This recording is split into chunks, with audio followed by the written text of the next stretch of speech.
Hello అండి, అందరికీ నమస్తే, గుడ్ మార్నింగ్. నేను మీ శ్రీనివాస్ని. సారీ అండి, లేట్ అయింది. రాత్రి 10:15కి ఓజీ సినిమాకి వెళ్ళాను. తిరిగి ఇంటికి వచ్చినప్పటికి 1 అయింది, 1 దాటింది. ఆ సినిమా మైండ్లోంచి పోయి పడుకోవడానికి దాదాపు 2 అయిందనమాట.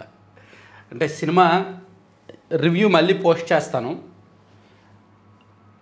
సింపుల్గా 2 ముక్కల్లో చెప్పుకోవాలంటే, సినిమా అందరికీ నచ్చదు. ఆ సినిమా ఖచ్చితంగా అందరికీ నచ్చదు, కానీ నచ్చిన వాడికి నశాలానికి ఎక్కుద్ది.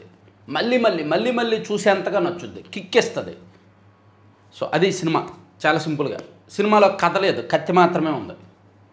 విపరీతమైన యాక్షన్ సినిమాలు నచ్చే వాళ్ళకి ఖచ్చితంగా సినిమా నచ్చుద్ది. ఫ్యాన్స్తో సంబంధం లేదు, ఫ్యాన్స్ యాంటీ ఫ్యాన్స్ సంబంధం లేదు.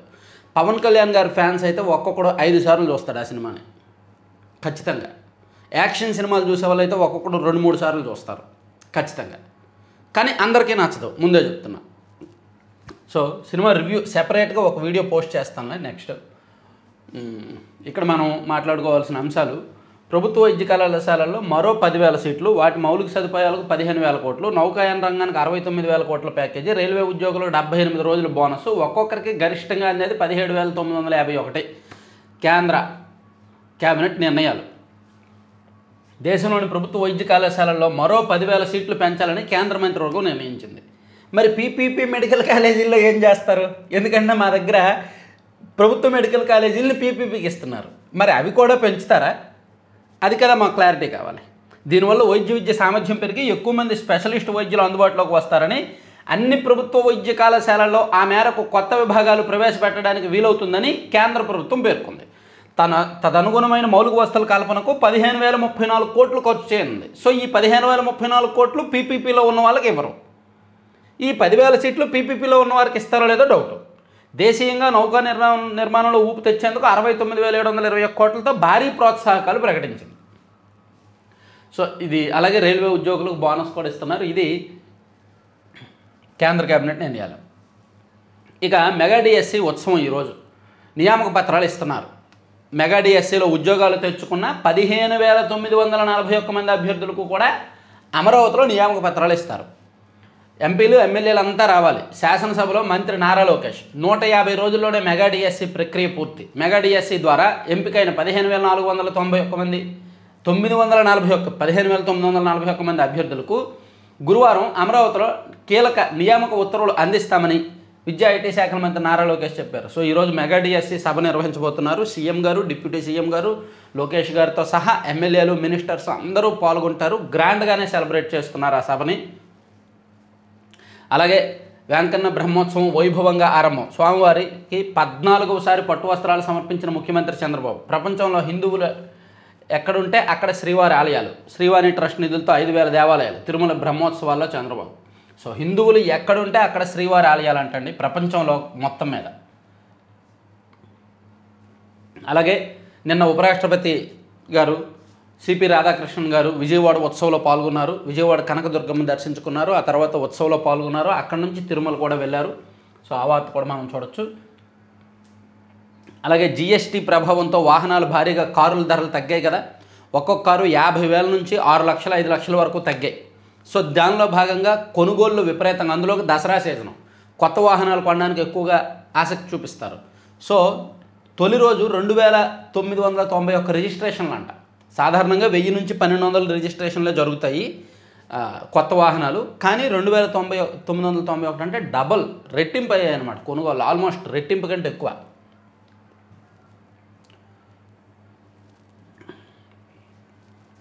ఇక 100 కోట్లు ఊట్ చేశారు. పులివెందుల్లో గ్రీనరీ సుందరీకరణకు 29 కోట్లు. జగన్ ప్యాలెస్ పచ్చదనం కోసం 5.79 కోట్లు.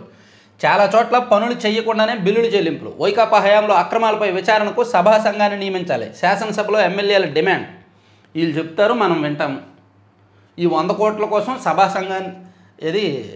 సంఘాన్ని నియమించాలి. ఇది పులివెందుల్లో 100 కోట్ల అక్రమాలు నిర్ధారించడానికి. 40,000 కోట్ల అక్రమాలు జరిగిన ఇది షిరిడి సాయిని మాత్రం నెత్తిన పెట్టుకుంటారు. దాని గురించి ఏ ఒక్కడు మాట్లాడు.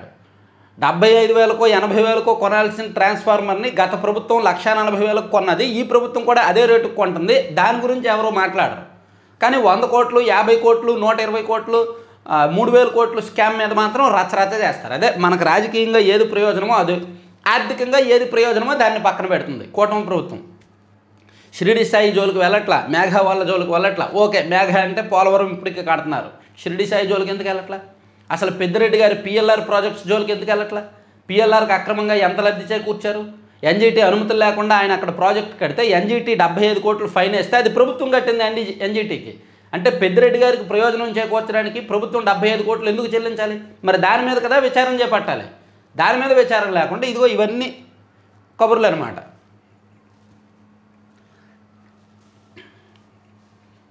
ఆంధ్రాలో కొని తెలంగాణలో విక్రయం, ఉచిత ఇసుకను పక్కదారి పట్టిస్తున్న అక్రమార్కులు.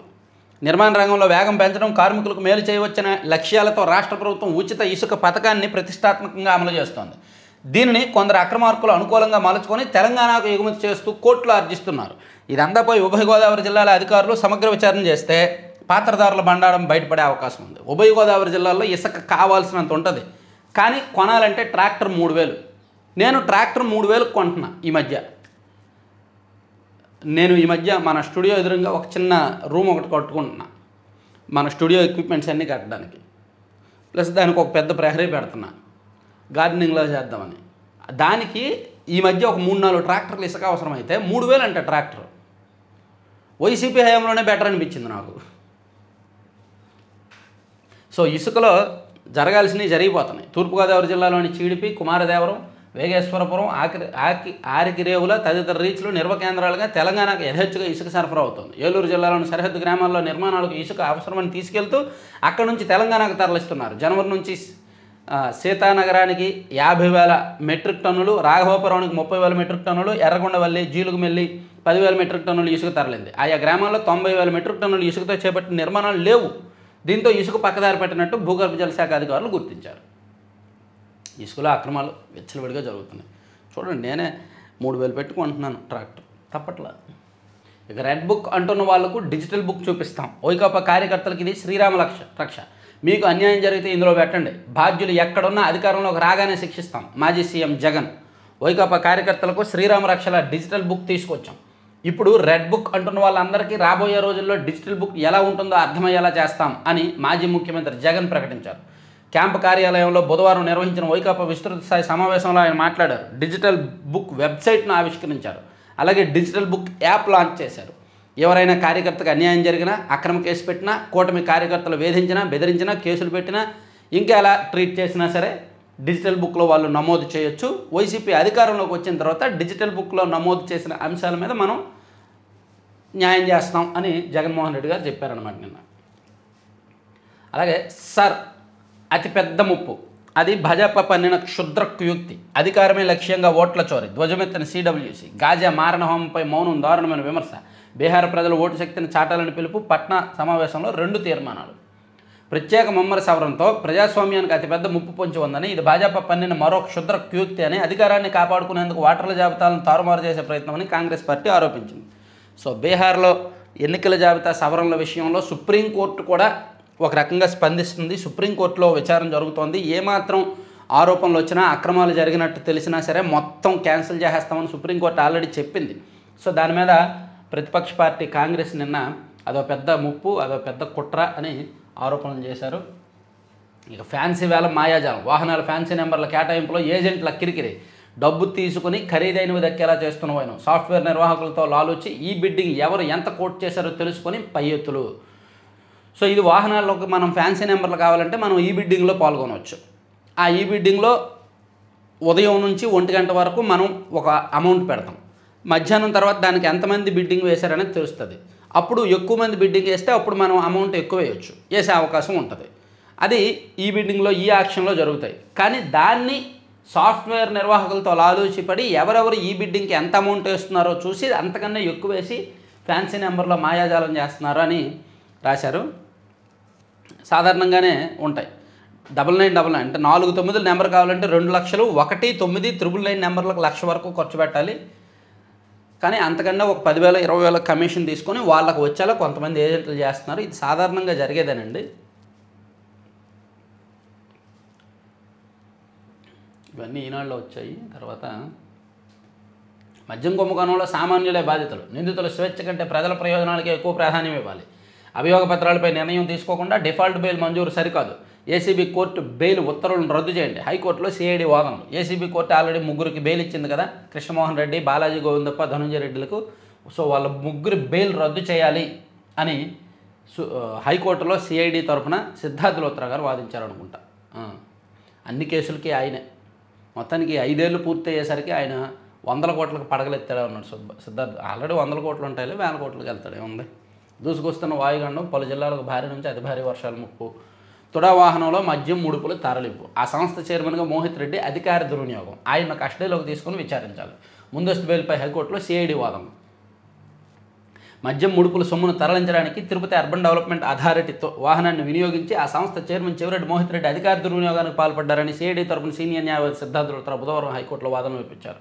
మార్చి 3, 5 తేదీల్లో వాహనం తిరుపతి పరిసరాల్లో తిరిగినట్టు లాగ్ బుక్లో నమోదు చేశారని, వాస్తవానికి ఆ రోజుల్లో వాహనం హైదరాబాద్ వెళ్ళినట్టు టోల్ ప్లాజా సీసీ కెమెరాల్లో నమోదైందని చెప్పారు. మద్యం ముడుపుల సొమ్మును తోడాకు సంబంధించిన అధికార వాహనంలో తరలించినట్టు గన్మెన్ మరికొందరు వాంగ్మూలం ఇచ్చారన్నారు. మోహిత్ రెడ్డిపై పలు కేసులు పెండింగ్లో ఉన్నప్పటికీ ఎన్నికల అఫిడవిట్లో తప్పుడు సమాచారం ఇచ్చారన్నారు. సో మొత్తానికి మోహిత్ రెడ్డిని అదుపులోకి తీసుకొని విచారించాలి అని తోడు చెప్తున్నారు. తర్వాత మద్యం కుంభకోణంలో చెవిరెడ్డి ఫ్యామిలీ చాలా పెద్ద పాత్ర. సో తిరుమల బ్రహ్మోత్సవాలు నిబద్ధతకు మారిపోయారు మార్గదర్శి చిట్ ఫండ్స్. మల్కాజ్గిరిలో 125వ శాఖ ప్రారంభోత్సవంలో సంస్థ ఎండి శైలజ కిరణ్. ఎవరి ప్రయోజనాలకు బెనిఫిట్ షో? అనాథలకు ఏమైనా ఆశ్రయిస్తున్నారా? ఓజీ టికెట్ ధరల పెంపు నిలిపివేత. మధ్యంతర ఉత్తర్వులు జారీ చేసిన తెలంగాణ హైకోర్టు. కొత్త సినిమాలకు బెనిఫిట్ షోలను ఎవరి ప్రయోజనాల కోసం ప్రదర్శిస్తున్నారో ఆ షోలతో వచ్చిన సొమ్మును అనాథాలకు ఆసరాగా వినియోగిస్తున్నారా అని తెలంగాణ హైకోర్టు వ్యాఖ్యానించింది. కేవలం ఎగ్జిబిటర్లకు లాభాలు చేకూర్చడానికి వీటిని అనుమతిస్తారా? ఇందుకోసం సొంత నిబంధననే ఉల్లంఘిస్తారంటూ తెలంగాణ ప్రభుత్వాన్ని ప్రశ్నించింది. అబ్బా స్టే ఇచ్చారు.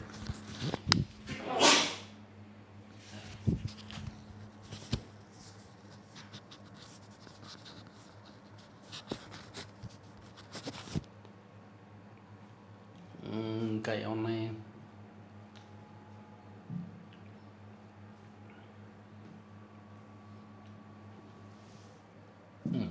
సభా సమయం. పీపీపీ విధానానికి ప్రైవేటీకరణకు తేడా తెలియని మాస్టర్ ఇంకా జగన్ గారిని విమర్శించడం కాదండి. మీరు పీపీపీలో ఏంటో మీరు చెప్పండి. పోనీ పీపీపీలో సామాన్యులకు ఏం దొక్కుతాయి? పీపీపీలో సామాన్యులకు మీరు ఏమిస్తారు? మెడికల్ కళాశాలని ఏ విధంగా సామాన్యులకు అందుబాటులోకి తీసుకొస్తారు? ఫీజులు ఎంత నిర్ణయిస్తారు? వాళ్ళ హక్కు ఏంటి, మీ హక్కు ఏంటి, వాళ్ళ విధులు ఏంటి, మీ విధులు ఏంటి, అవి చెప్పకుండా ఎంతసేపు జగన్ గారిని విమర్శించి వైసీపీని విమర్శించడానికి పరిమితమయ్యారు. అసలు మెడికల్ కాలేజీల పీపీపీలో ఈ విషయంలో కూటమి ప్రభుత్వం దోషి. తప్పు 3 ముక్కలాట ఉందో లేదో చెప్పాల్సింది సజ్జల కాదు, జగన్. ఆయన మైండ్ సెట్ ఎవరికి అర్థం కాదు. శాసనసభలో ఎమ్మెల్యే కామినేని శ్రీనివాస్. చేనేత రంగాన్ని కాపాడేందుకు దీర్ఘకాలిక ప్రణాళికలు. సొసైటీలకు యూనిఫామ్ ఆర్డర్లు ఇచ్చే విషయంపై వర్కింగ్ గ్రూప్ ఏర్పాటు. శాసనసభలో మంత్రి లోకేష్. అమరావతిని అడవిగా మార్చిన జగన్ 2028లోపే పూర్తి చేసి ప్రధాని చేత ప్రారంభోత్సవం చేయిస్తాం. శాసనసభలో మంత్రి నారాయణ. నోరు విప్పితే అమరావతి అంటాడు అమరావతి శాఖ మంత్రి.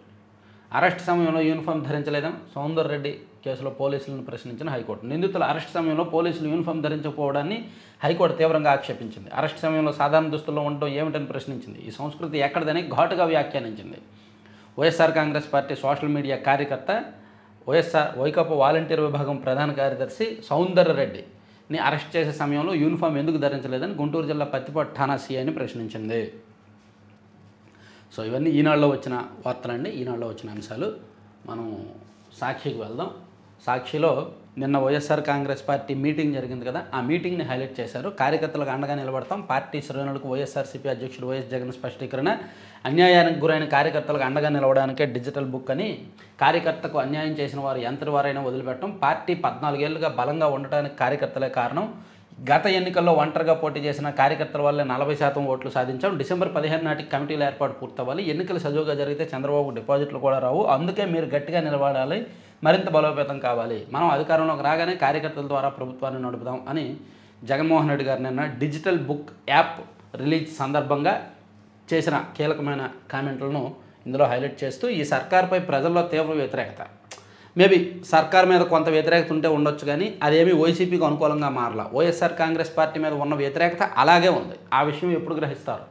ప్రభుత్వం మీద వ్యతిరేకత వస్తుంది, కానీ అదేమైనా వైసీపీకి అనుకూలతగా మారిందంటే మారలా. అదే ఇప్పుడు రాష్ట్రంలో ఉన్న రాజకీయ పరిస్థితి. సీఎం చంద్రబాబుపై నిప్పులు చెరిగిన వైఎస్ జగన్. ఓహో, నిప్పులు చెరిగారా? ఎన్ని కేజీలు? బాబు ష్యూరిటీ, మోసం గ్యారంటీ అని ప్రజలకు అర్థమైంది. అట్టర్ ఫ్లాప్ అయిన సూపర్ 6కు విజయోత్సవ సభ. వైద్యం, వ్యవసాయ రంగాలు నిర్వీర్యం. బుద్ధి జ్ఞానం ఉంటే ప్రభుత్వ మెడికల్ కాలేజీలను ప్రైవేటీకరిస్తారా? స్కూళ్ళు, బస్సులు, ఆసుపత్రులను ప్రభుత్వాలు ఎందుకు నడుపుతాయో తెలీదా? వాటిని ప్రభుత్వం నడపకపోతే పేదల పరిస్థితి ఏంటి? దోపిడీకి గురికారా? డబ్బులు లేకపోయినా అమరావతికి 2 లక్షల కోట్లు ఖర్చు చేస్తామంటున్నారు, కానీ మెడికల్ కాలేజీలకు మాత్రం 5,000 కోట్లు ఖర్చు చేయాలంట. ఏ ఒక్కరికి మేలు చేయకపోయినా 16 నెలల్లో 2 లక్షల కోట్ల అప్పులు. ఎక్కడికక్కడ యథేచ్ఛగా దోపిడీ. ఇసుక ఫ్రీ అన్నారు, గతంలో కంటే డబుల్ రేట్. వైఎస్ఆర్సీపీ హయాంలో ఇసుకతో ఏటా 750 కోట్ల ఆదాయం. ఈ లాస్ట్ 2 పాయింట్లు మాత్రం ఆలోచించాలి. ఇసుక ఫ్రీ అన్నారు, కానీ రేట్లు ఎక్కువ వస్తుంది, రేటు ఎక్కువ పలుతుంది, అది ఆలోచించాలి. సో ఫ్రీ ఇసుక ఎక్కడ అమలు అవుతుంది, ఎవరికి అమలు అవుతుంది? ఫ్రీ ఇసుక అని చెప్పి ట్రాక్టర్లు తీసుకెళ్ళి ఒక చోట డంప్ పెట్టేసి ఆ డంప్ ఏమో వ్యాపారులకు అమ్మేస్తున్నారు, వాళ్ళేమో బయట వాళ్ళకి అమ్ముకుంటున్నారు. 10 నుంచి ఆరోగ్యశ్రీ సేవలు పూర్తిగా బంద్. పెండింగ్ బకాయిలపై నెట్వర్క్ ఆసుపత్రులు మరింత ఉధృతం. ఇప్పటికే ఉచిత ఓపీ సేవలు నిలిపేసిన ఆసుపత్రులు ఐపీ ఇతర సేవలు నిలిపేస్తామని ఆశ అల్టిమేటం. 3,000 కోట్లకు పైగా బకాయి పెట్టిన ప్రభుత్వం. ఈ బకాయిలు కొనసాగుతూనే ఉన్నాయి. ఫీజు రియంబర్స్మెంట్ ఒకటి, ఆరోగ్యశ్రీ ఒకటి, బకాయిలు కొనసాగుతూనే ఉన్నాయి.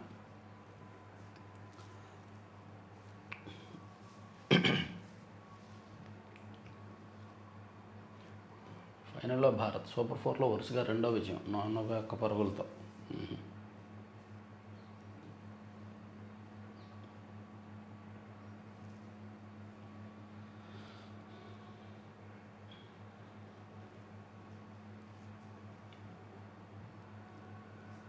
సాక్షి మళ్ళీ వచ్చింది. ఈ తాబేదారుల కోసమే మెడికల్ కాలేజీల పీపీపీ.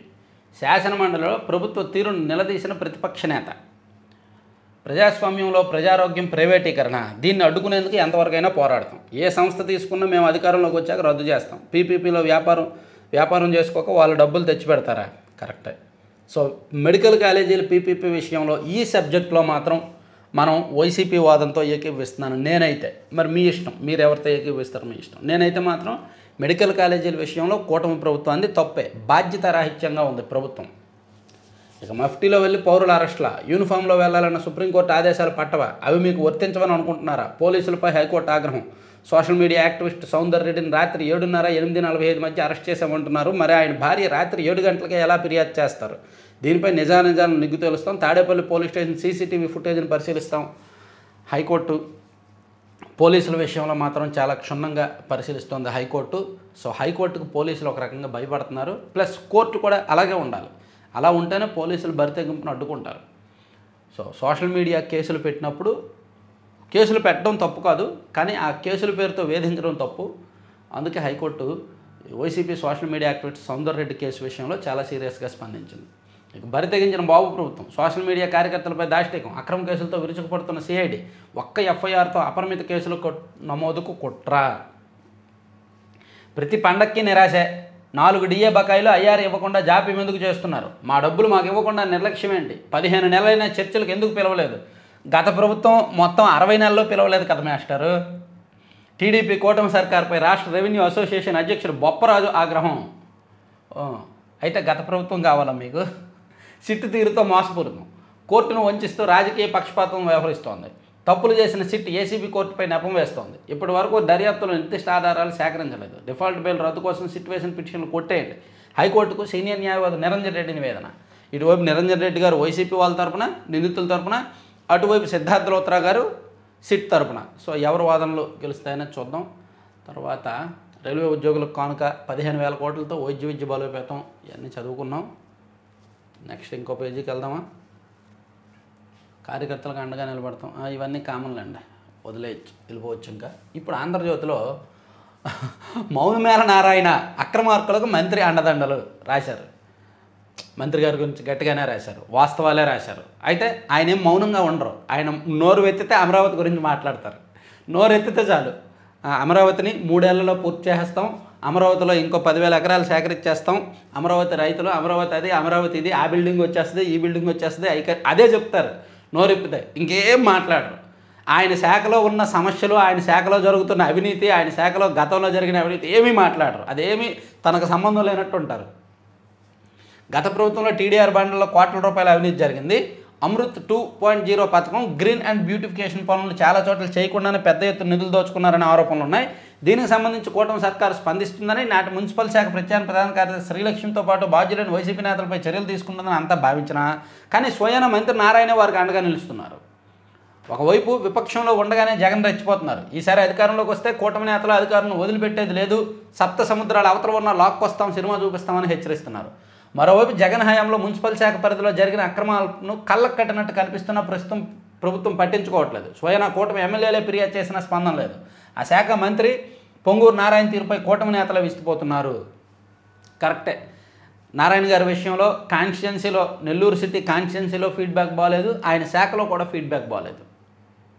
అది గట్టిగా అందుకే రాశారు. సో దీన్ని యాక్సెప్ట్ చేస్తారా లేదా అనేది మీరు కామెంట్ చేయండి. నేను ఒక సెపరేట్ వీడియో కూడా చేస్తాను. ఇక బ్రహ్మోత్సవ సంబరం తర్వాత సినిమా చూపిస్తా, డిజిటల్ బుక్తో ప్రతీకారం తీర్చుకుందాం అని జగన్మోహన్ రెడ్డి గారి మీటింగ్ను కూడా ఆంధ్రజ్యోతిలో అటువైపు హైలైట్ చేశారు. ఇక మోహిత్ రెడ్డి వాహనాల్లోనే మద్యం ముడుపులు తరలింపు అనే పాయింట్ కూడా ఇచ్చారు. ఇక తొలగించిన ఉద్యోగులకు మళ్ళీ డిమాండ్, H1B వీసా ఫీజు భారీ పెంపుతో మారిన పరిణామాలు.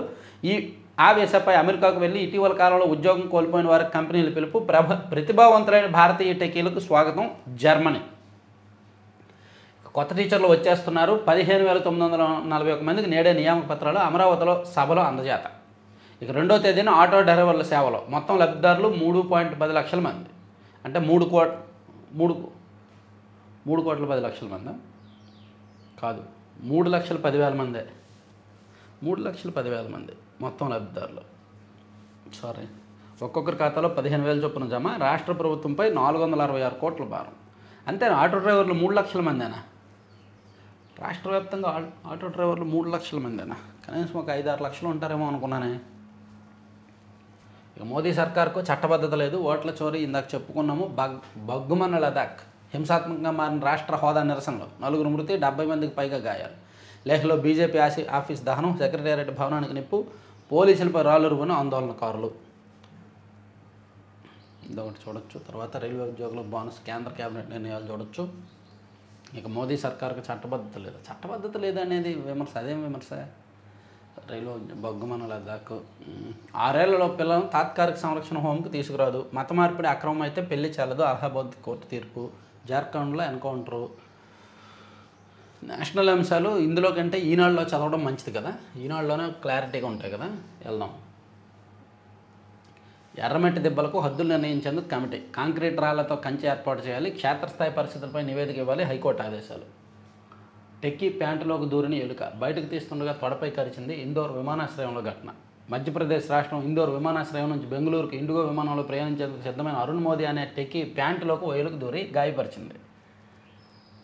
ఎవరిని? విమానాశ్రయంలోనే. ఉప్పాడ మత్స్యకారుల సమస్యలపై పరిష్కారానికి కమిటీ, అసెంబ్లీ సమావేశాల తర్వాత నేనే వెళ్ళి చర్చిస్తా, ఉప ముఖ్యమంత్రి పవన్ కళ్యాణ్ వెల్లడి. అది పవన్పై రాజకీయ ప్రేరేపిత పిటిషన్, కొట్టేసి పిటిషనర్కు భారీగా ఖర్చులు విధించండి.